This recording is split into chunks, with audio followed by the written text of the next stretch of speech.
শুভ সকাল বন্ধুরা, কেমন আছো তোমরা সবাই? আশা করি সবাই ভালো আছো।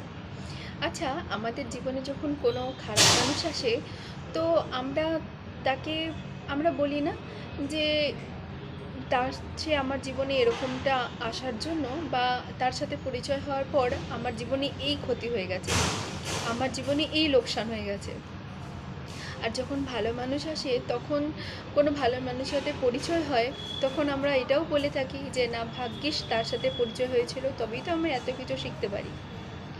আরে যখন খারাপ মানুষ আসে, সেটাও তুমি ভগবানের কাছে ধন্যবাদ জানাও, কারণ তার সাথে পরিচয় হয়েছিল বলেই তুমি জীবনে সেই খারাপ শিক্ষাটা শিখতে পেরেছো। একটা কথা বলো, যখন প্রথম আমরা আগুনকে স্পর্শ করি, যখন ছোট ছিলাম, প্রথম আগুনকে আমরা ছুঁয়েছিলাম, তখন কি আমরা জানতাম তার আগে যে না, এটাতে হাত দিলে আমাদের হাত পুড়ে যাবে? যখন আমরা প্রথম স্পর্শ করলাম, তারপরেই তো আমরা জানতে পারলাম যে না, এটাতে হাত দিলে হাত পুড়ে যাবে। এটাকে কিভাবে নিয়ন্ত্রণে রাখতে হবে, কিভাবে প্রয়োগ করতে হবে, সেটা আমরা জীবনে কিন্তু ধীরে ধীরেই শিখেছি।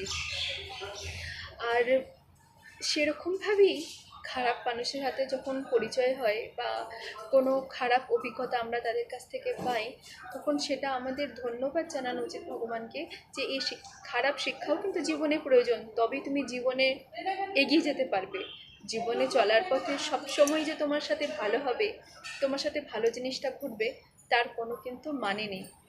জীবনে চলার পথে প্রতিটা মুহূর্তে তোমাকে হোঁচট খেতে হবে, বিশ্বাসঘাতকতার সামনাসামনি হতে হবে, অনেক মানুষের মুখ চিনতে পারবে, যে মানুষ তোমার সামনে একরকম, তোমার পিছনে একরকম। এই সব কিছুকে এই সব কিছুর কাছ থেকে বেরিয়ে আসার জন্য জীবনে কিন্তু কখনো কখনো খারাপ অভিজ্ঞতার প্রয়োজন, খুবই প্রয়োজন।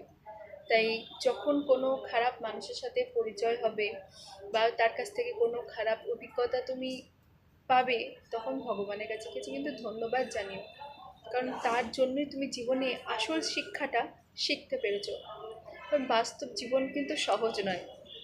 সবসময় তোমার জন্য কোনো কিছু খুব ভালো কিছু নিয়ে অপেক্ষা করবে না।